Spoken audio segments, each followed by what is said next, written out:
안녕하세요. 사랑하는 성도님, 2024년 새해가 밝았습니다. 오늘도 이렇게 새해 첫날 복된 말씀의 자리에 오신 여러분 진심으로 환영합니다. 영혼의 샘을 은혜의 자리를 통해서 올 한해도 주님의 놀라운 은혜가 또 그 사랑이 또 생명이 우리 가운데 가득하게 되기를 축복합니다. 기도합시다. 주님 감사합니다. 오늘 이렇게 주님의 은혜로 새해 첫날을 맞이하였습니다.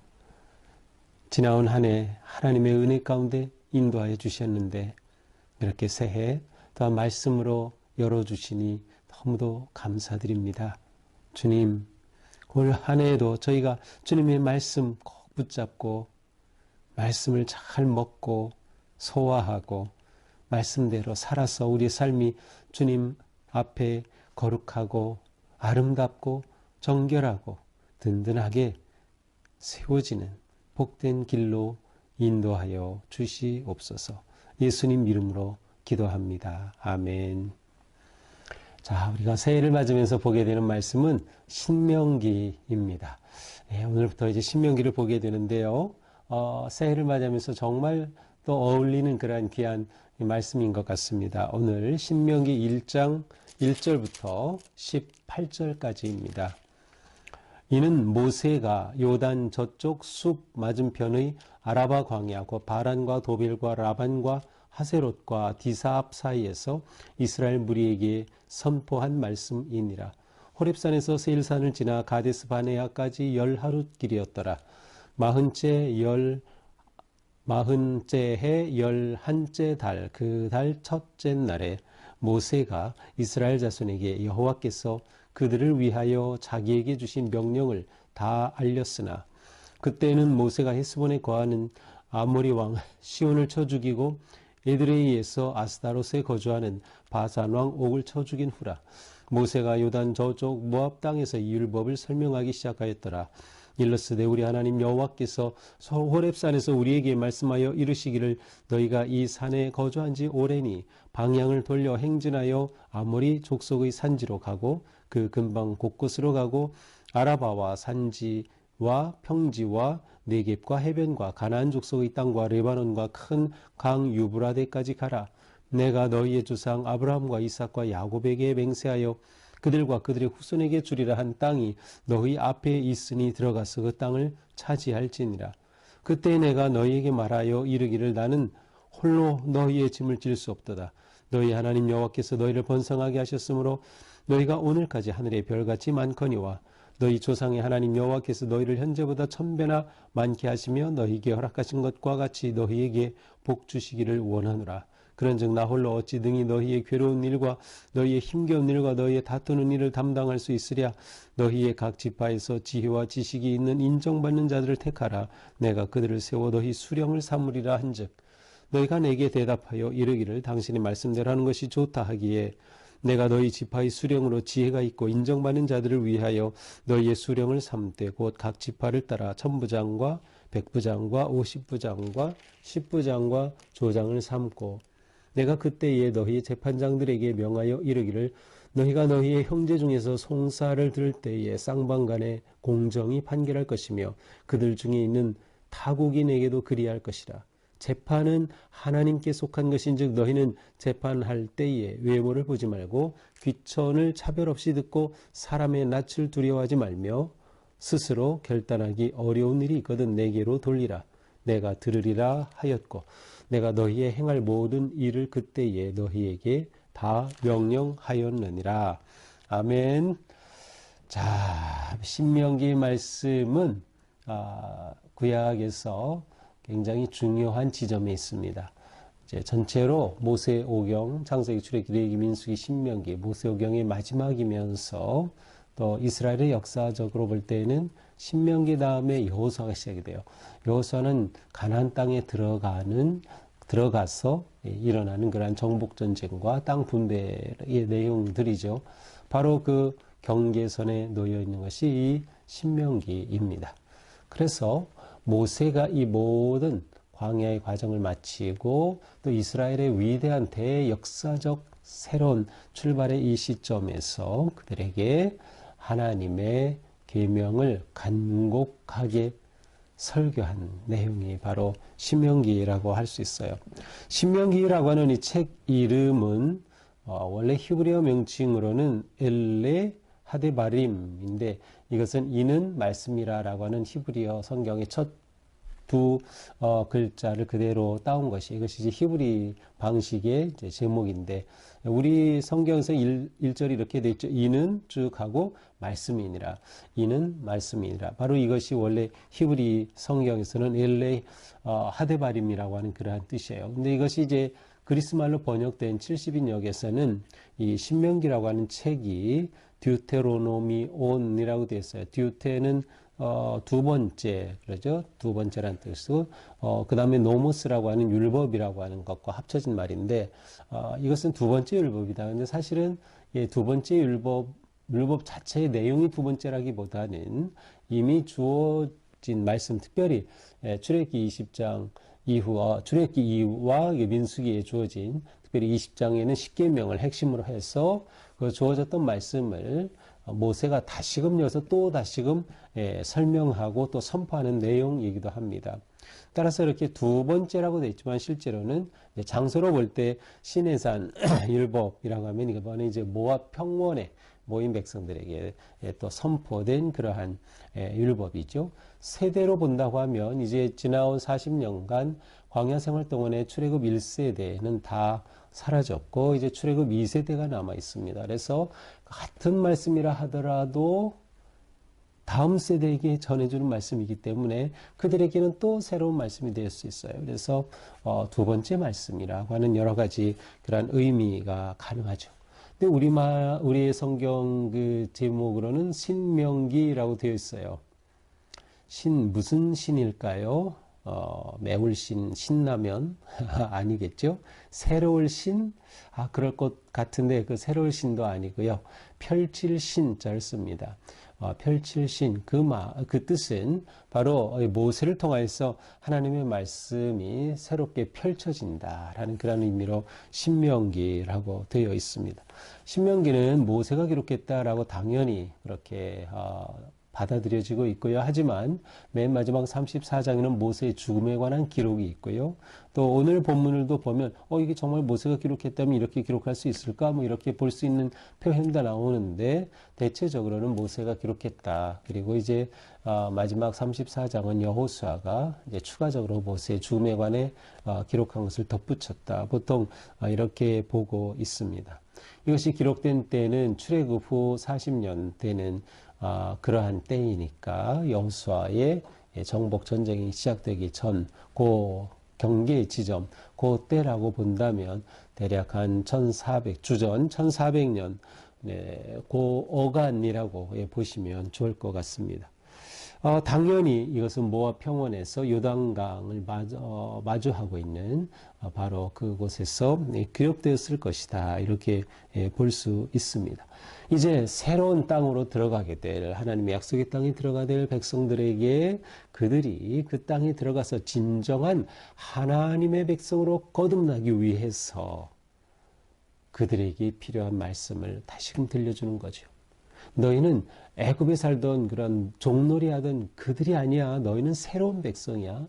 이제 너희들은 하나님께서 인도하여 내시고 하나님께서 다시 광야의 고난과 어려움을 통해 너희를 분만한 것 같은 새롭게 태어난 민족이다. 그러니 너희에게는 이 말씀이 필요해 라고 하는 것을 구체적으로 주신 것이라고 보면 좋을 것 같습니다. 따라서 이것은 개인에게도 주신 말씀이지만 동시에 이스라엘이라고 하는 공동체에 주신 말씀이에요. 사실 성경의 모든 말씀이 우리가 개인적으로 은혜를 받지만 동시에 이것은 공동체적인 삶, 곧 인간 관계 속에서 실천되어야 될 그러한 말씀이에요. 우리가 이것을 놓치면 안 돼요. 그래서 성경을 아무리 지식이 많다 하더라도 그것이 관계 속에서 우리의 삶 속에서 구체적으로 실천되지 않는다면 그 말씀은 아무런 가치와 의미가 없게 되는 것이죠. 자, 신명기 전체에는 모세의 큰 세 번에 걸친 그러한 설교문이 들어가 있고요. 그리고 대체로 학자들은 이 핵심적인 설교의 내용은 출애굽기 20장에 나오는 십계명의 그 내용을 따라 확장 해석된 것으로 보기도 합니다. 자, 오늘 말씀으로 들어가 보죠. 이는 모세가 요단 저쪽 숲 맞은편에 아라바 광야 곧 바란과 도벨과 라반과 하세롯과 사합 사이에서 이스라엘 무리에게 선포한 말씀입니다. 자, 지금 여기에는 모세가 선포한 말씀이다라는 것이 가장 중요한 핵심이겠고, 이 말씀을 선포한 것이 어느 시대, 어느 지점인가를 보여줍니다. 시대적인 배경, 또 배경을 이루는 장소를 보여주죠. 언제? 요단강 저쪽이니까 요단강을 건너서 가나안으로 오기 전입니다. 그러면 배경은 어디예요? 아라바, 광야, 뭐 이런 지리적인 배경들이 나오죠. 바로 이러한 거, 그냥 일반적으로 이것은 바로 모압 평원이다, 이렇게 보통 보면 좋을 것 같아요. 그리고 실제로 여기에 나오는 바란, 도벨, 라반, 뭐 하세롯, 뭐 이러한 것은 어느 정도 하세롯은 위치를 특정할 수 있지만 대체로 우리가 딱 이곳이다라고 이렇게 지리로 딱 정하기는 어려운 그러한 지명들이 나오고 있습니다. 자, 이스라엘 무리에게 선포한 것이다. 자, 똑같은 표현이 신명기 맨 마지막인 34장 12절에도 이스라엘 백성들에게, 이스라엘 무리에게 주신 것이다 라는 표현이 나와요. 따라서 신명기는 이스라엘 백성들에게 주신 말씀이라고 하는 그런 큰 틀 속에서 지금 기록되고 있음을 알 수 있습니다. 자, 2절부터는 이스라엘 백성들의 광야 40년을 아주 간략하게, 그것도 뭐 요약이 아니라 그냥 언급하는 정도로 이렇게 설명하고 있어요. 호렙산에서 세일산을 지나 가데스바네의 10하루길이었더라. 자, 이스라엘 백성들이 출애굽해서 2달 만에 이제 시내산에 이르죠. 제 3월 첫째 날에 도착했으니까, 그리고 그곳에서 머물면서 하나님이 주신 말씀을 받죠. 율법을 받아요. 그리고서 이제 그곳을 떠나서 가데스 바네아에 이르게 되죠. 근데 가데스 바네아에 이르렀을 때 사건이 바로 정탐꾼을 파견한 사건입니다. 그래서 민수기 13장이 나오는데 그곳에서의 가나안까지는 거리가 가까워요. 근데 여기에서 보면 가데스 바네아까지 10하루길, 그러니까 시내산에서 가데스 바네아까지가 10하루길이라는 말이고요. 보통 다른 책에서는 아직 가나안 땅에 들어가는 게 10하루길이라는데 그렇지 않고요. 여기에서 들어갈 수 있는 것은 아마도 10하루길에서 더 걸리니까 보통 이제 2주간이면 갈 수 있는 길로 이렇게 보통 봐요. 그러니까 시내산에서 그 정도 거리. 자, 그런데 여기에서 이스라엘 백성들이 정탐꾼들의 말을 듣고 여호수아 갈렙 아닌 10명의 정탐꾼들의 말에 귀를 기울이고 하나님을 원망하고 불평하죠. 그 자리에서 하나님께서 그들에게 너희들 이제 가나안 땅에 직접 못 들어가겠다. 40일간 정탐했지. 하루를 1년으로 해서 40년간 너희는 훈련을 받아야 돼. 그래서 그들이 광야로 나가게 되었던 것이에요. 자, 이렇게 광야로 들어오고 광야 생활을 쭉 하면서 모세는 이 모압에 이르기까지 아주 여러 나라들을 물리칩니다. 여러 민족들이, 족속들이 있으니까요. 그래서 특별히 그 가운데 아모리 왕 시혼, 바산 왕 옥이 4절에 언급되고 있어요. 이게 민수기 21장에 나오는 그런 사건인데, 이 아모리 왕 시혼과 바산 왕 옥은 그 지역에 가장 강력했던 그러한 왕들의 이름입니다. 그래서 여러 나라를, 족속들을 이렇게 지나고 또 처부수고했지만 이 두 나라가 특별히 모세가 무찌른 그러한 대표적인 왕들 이름이 언급되고 있습니다. 5절 모세가 요단 저쪽 모압에서 이 율법을 설명하기 시작하였더라. 그렇죠? 지금 이 신명기 말씀은 모압 저편입니다. 그러니까 요단 저편이에요. 모압 땅이에요. 안으로 가나안으로 들어오기 전에 있었던 그때입니다. 자, 7절 방향을 6절 하나님께서 이 호렙산에서 말씀하시기를 자 이제 너희가 이 율법을 다 받고 여기 그냥 여기가 살 것이 아니다. 그러니 이제 너희를 이주해야지. 그렇게 해서 호렙산에서 떠납니다. 보통 이제 출애굽기에서는 시내산으로 나오지만 신명기에서는 호렙산이라는 이름으로 나와요. 그래서 호렙산과 시내산은 같은 이름입니다. 그래서 그들이 방향을 돌려서 이제 가나안을 향해 떠나게 되죠. 그래서 7절에서는 그들이 가야 할 곳이 이제 그들이 궁극적으로 어디로 가야 할까를 그 방향을 보여줍니다.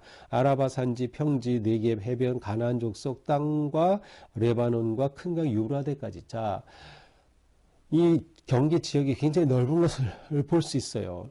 남쪽 지역에는 아라바 산지까지, 평지까지, 그 다음에 레바논까지, 그리고 유브라데니까 아주 북쪽이죠. 유브라데는 뭐 이라크 그쪽 북쪽 경계까지 올라. 그러니까 하나님께서 주신 그 큰 그림 지도에는 이렇게 아주 넓은 땅이 지금 들어가 있는 것을 볼 수 있어요.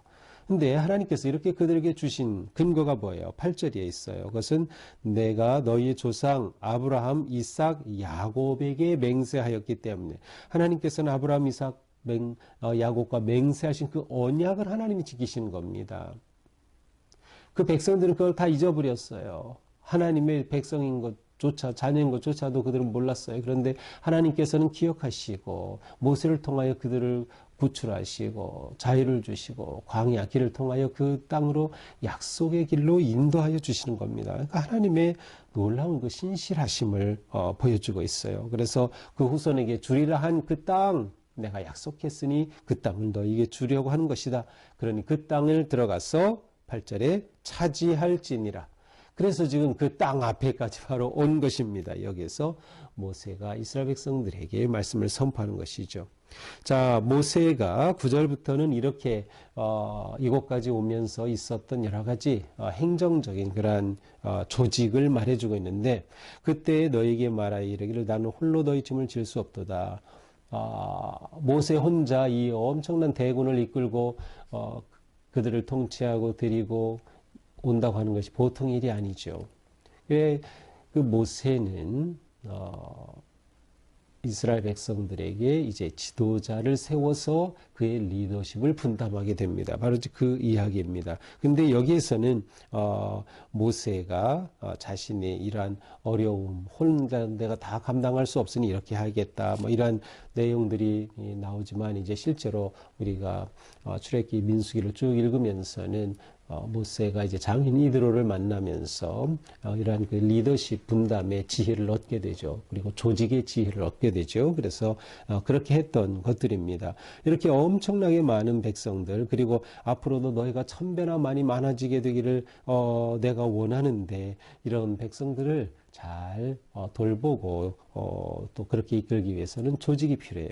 그래서 모세는 그들 가운데 지도자를 세우기로 했다. 그리고 너희들이 이것을 옳게 여기지 않았느냐. 그래서 모세가 백성들의 마음과 하나가 되어서 그들을 위한 지도자들을 세우는 내용이 거기에 짧게 나오고 있어요. 그래서 지도자의 자격은 뭐예요? 지혜와 지식이 있고 인정받는 자. 지혜와 지식이 있고 인정받는 자. 그래서 그들을 택하고 그들을 수령으로 삼으리라. 그래서 그들 중에 어떤 사람은 1000부장으로, 어떤 사람은 100부장으로, 어떤 사람은 50부장으로, 어떤 사람은 10부장으로 세워서 일들을 처리하게 하는 것이에요. 근데 여기에서 나오는 일들이라고 하는 것이 재판하는 일들이에요. 16절에 보니까 재판장들에게 명하여 이르기를, 자, 이렇게 50부장, 10부장, 뭐 100부장, 1000부장을 세운 것은 그들의 삶 가운데 일어나는 많은 일들에 대해 재판하기 위한 것이에요. 사실은 이제 재판이라고 되어 있지만 꼭 우리가 지금 생각하는 법원에 뭐 이렇게 재판하고 하는 꼭 그것만 생각할 것이 아니라 일상 속에서 일어나는 문제들을 해결하는 것이라고 보면 좋을 것 같아요. 그래서 일상에 일어나는 문제들을 해결하기 위해서 그들 가운데 지도자를 세운 겁니다. 그런데 그들이 이러한 일들을 해결할 때 가져야 될 기준이 있어요. 16절 공정히 판결해야 한다는 것, 17절 외모를 보지 말아야 한다는 것, 귀천에 차별을 두면 안 된다는 것, 얼굴 보고 해주면 안 된다. 인간의 특수관계, 가족, 친척 뭐 잘한다고 해서 그렇게 해서는 안 된다. 그리고 이러한 것들이 결정하기가 어려울 경우에는 위에 사람에게 주는 거예요. 그래서 10부장이 할 수 있는 것들은 다 해결하고, 안 되는 것은 50부장이, 안 되는 건 100부장이, 안 되는 건 1000부장이, 그래도 안 되는 거는 모세에게 내게로 가져와라. 그래서 이 사회의 조직과 관리와 어떤 운영의 시스템이 이렇게 마련된 것을 지금 설명하고 있는 것입니다. 마지막 18절 내가 너희 행할 모든 일을 그때 너희에게 다 명령하였느니라. 그래서 이렇게 조직하고 너희가 행할 것들을 다 내가 이미 말하지 않았느냐라고 이제 모세가 설명을 하는 것이죠. 자, 이것이 오늘의 말씀이에요. 자, 오늘 말씀을 보면서 지금 이스라엘 백성들은 어디에 있어요? 가나안과 광야의 경계, 모압과 가나안 경계 지점. 이제 요단강을 건너면 가나안 땅이에요. 근데 모세는 이제 건너가지는 못하죠. 이곳에서 그 땅을 바라보면서 하나님의 부르심을 받게 되죠. 자, 그러나 지금 이스라엘 백성들에게는 하나님이 약속하신 그 언약이 이루어지는 그것을 성취할 원대한 꿈이 이루어질 그 바로 시점에, 중요한 시점에 와 있어요. 바로 그들은 이곳을 건너가면 이제 새로운 나라, 새로운 세계, 새로운 시대가 열리는 것이죠. 그들은 지금 경계선에 있는 것입니다. 자, 새 시대를 열어가려면 어떻게 해야 될까? 경계를 넘어서야 하는 겁니다. 경계를 넘어서. 우리는 항상 그렇습니다. 우리가 신앙이 도약하고 우리의 삶이 성숙하고 또 우리가 하는 사업도 그렇고 우리의 자녀들이 공부하는 것도 그렇고 모든 직장도 그렇고 모든 것들이 도약하는 것이 필요한데 그 도약은 경계를 넘어서야만 가능한 거예요. 누구나 경계선에서는 두렵고 떨리고 때로는 많은 그런 위기를 경험을 하기도 합니다. 그러나 이 경계를 넘어서야만 새 시대가 열리기 마련입니다. 경계를 넘어서야 한다. 광야에서 과감하게 가나안으로 넘어서야 하는 것이죠. 자, 그렇게 하기 위해서 무엇이 필요할까요? 사명감입니다. 사명. 내 인생의 사명이 바로 저것이다라는 확신이 있어야죠. 가나안 땅이 하나님의 언약의 땅이라는 확신이 있어야 그 경계를 넘어가는 겁니다. 그래야 새 시대가 열리는 거죠. 그래서 우리는 새해를 맞은 지금 우리가 바로 내 사명이 무엇인가, 하나님이 나를 구속하신 그 사명이 무엇인가, 우리 가정을 향한, 우리 자녀를 향한, 우리 부모님을 향한, 우리 교회를 향한 그 사명을 다시 확인하는 게 중요해요. 사명은 어디서부터 나요? 우리는 말씀을 봐야 사명을 확인하게 되는 것이죠. 우리는 하나님의 말씀을 기억해야 돼요.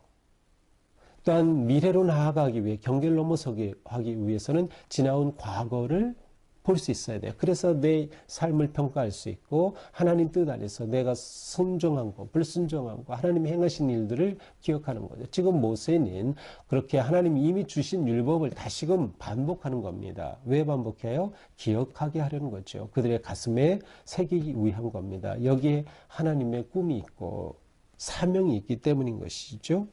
그래서 경계를 넘어서라. 그러기 위해서는 사명을 확인해라. 사명은 하나님의 말씀으로부터 온다. 따라서 말씀을 기억하라. 또 하나님이 주신 작은 승리의 그 영광과 기쁨도 우리가 기억한 것이 매우 중요합니다. 언약의 말씀을 듣고 순종함으로 우리는 살게 되는 거예요. 그 언약의 말씀을 품어야 되는 거죠. 그 말씀이 우리의 승리와 실패를 결정하게 되는 거예요. 순종으로 결정이 되는 거죠. 우리에게는 순종에 대한 결단이 너무나도 중요한 것입니다.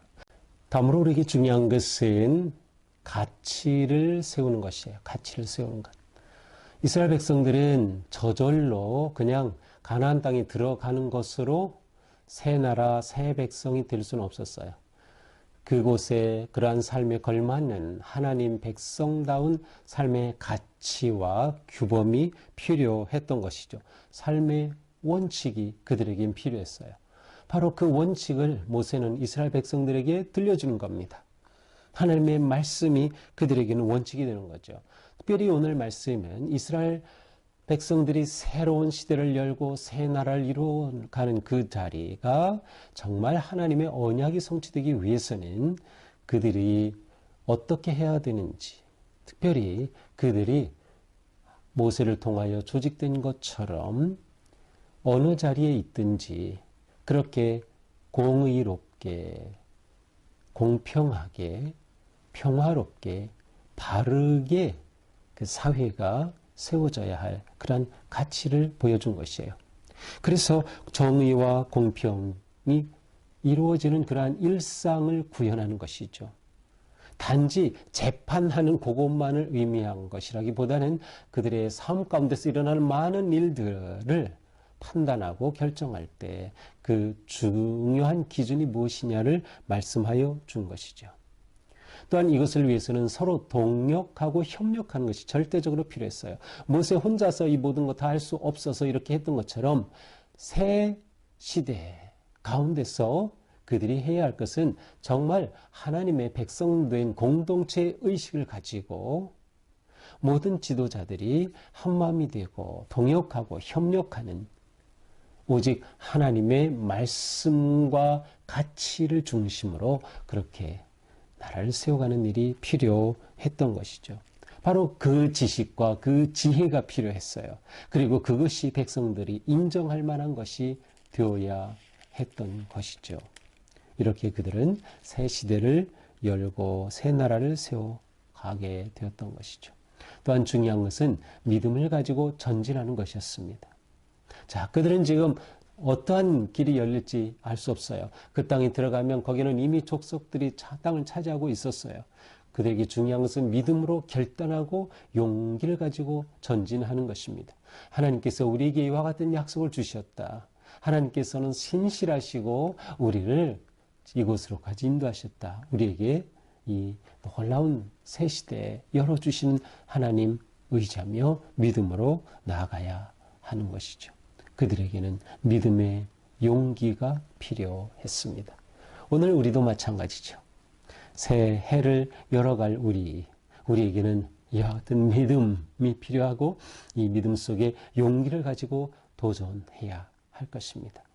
우리에게 열려질 새 시대의 새로운 세상, 하나님의 나라, 거룩한 나라 우리가 바라보면서 올 한 해도 정말 주님의 말씀 붙잡고 말씀에 같이 가지고 씨름하고 순종하면서 아름답고 거룩한 하나님의 나라를 세워가는, 그리고 우리가 가정에 하나님의 나라가 세워지고 우리가 살아가는 이 사회에 정말 온 세상에 참 평화와 하나님의 나라가 구현되는 그러한 꿈을 향해 용기 있게 나아가는 우리 모두가 되기를 주님의 이름으로 축복합니다. 기도합시다.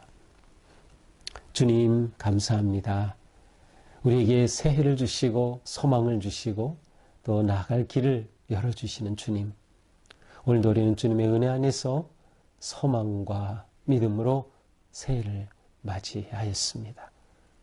이제 우리에게 주신 이 한 해를 주님의 말씀 안에서 주님의 언약을 붙잡고 주님의 그 사랑 속에서 우리 모두가 한 마음이 되고 한 뜻이 되고 협력하여 주님의 거룩한 나라를 열어가는 복된 성도들이 되게 하여 주시옵소서. 우리가 섬기는 교회에서 또한 이렇게 아름다운 하나님의 뜻을 이루어가는 복된 한 해가 되게 하여 주옵소서. 우리의 가정에서, 우리의 자녀들이, 우리의 직장에서, 우리의 기업에서 하나님의 뜻이 이루어지는 거룩하고 놀라운 복의 한 해가 되도록 인도하여 주시옵소서. 예수님 이름으로 기도합니다. 아멘. 네, 오늘도 주님 은혜 가득하기를 축복합니다. 복된 한 해 되기를 축복합니다. 새해 주님 주시는 은혜와 복 많이 누리고 전하시기 바랍니다. 사랑합니다.